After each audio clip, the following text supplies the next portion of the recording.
வணக்கம். இன்னைக்கு அக்னி சிறகுல யாரை பற்றி பார்க்க போறோம்னா, இதுக்கு முன்னாடி நான் உங்களுக்கு ஹெலன் கெல்லர் கதை சொல்லி தந்திருக்கேன்ல. எங்க பேர் ஹெலன் டேயர். அவங்க கதையை பற்றி பார்க்க போறோம். இவங்க வந்து ஹெலன் டேயர் 1937ஆம் ஆண்டு நியூசிலாந்தில் உள்ள அவுக்லாந்து அப்படிங்கிற இடத்துல பிறந்திருக்காங்க. இவங்க அப்பா பேர் வந்து ராய் அவுக்லாந்து. அவுக்லாந்துன்றது இவங்க ஊர் பேர். அதனால அவங்க பேர் பின்னாடி அந்த அவுக்லாந்துங்கிறத சேர்த்து விட்டுருக்காங்க. அப்புறம் வந்து இவங்க அப்பா வந்து எப்படின்னா இந்த பண்ணை வச்சுருப்பாங்கல்ல, நம்ம ஆட்டு பண்ணைலாம் வச்சுக்கோங்க. 10 ஏக்கர் பரப்பளவில் வந்து பண்ணை மாதிரி வச்சு ஆடு மாடு இதெல்லாம் பராமரிச்சுட்டு இருக்காங்க. பெரிய பணக்காரங்க தான். இவங்க அம்மா பேர் வந்து எங்கே போட்டிருக்கேன், யாராவது கரெக்டாக சொல்லுங்க. இவங்க அம்மா வந்து இந்த இருப்பாங்க மார்கரெட். இவங்க அம்மா வந்து டென்னிஸ் விளையாடுவாங்க. எல்லாருமே வந்து ஏதோ ஒரு விதத்தில் திறமையானவங்களாக இருக்காங்க. இவங்க அம்மா பேர் வந்து டென்னிஸ் வீராங்கனை மார்கரெட். டென்னிஸ் விளையாடுவாங்க.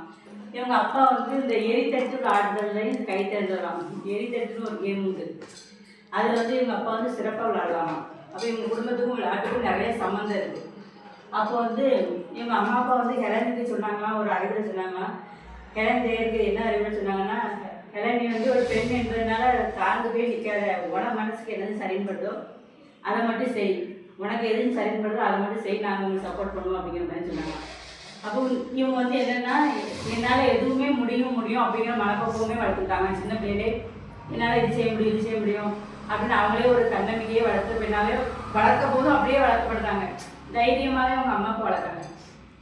அப்போ வந்து இவங்க 9ஆம் கிளாஸ் படிக்கும்போது நல்லா கேட்டுக்கோங்க. உங்களை மாதிரி 9ஆம் கிளாஸ் படிக்கும்போது 8000 அடி உயரம் உள்ள எக்மாண்ட் அப்படிங்கிற ஒரு மலையை வந்து இவங்க 9ஆம் கிளாஸ் படிக்கும்போதே ஏறி சாதனை பண்ணியிருக்காங்க.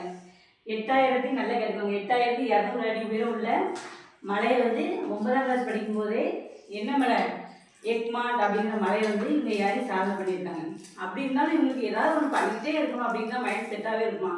எதாவது நம்ம பண்ணணும் அப்படின்னு சொல்லிட்டு அதுக்கப்புறம் ஆய்வியல் மருத்துவ படிப்பு இருக்கலாம், அதுலேயும் இவங்க பட்டம் வாங்கிட்டாங்க.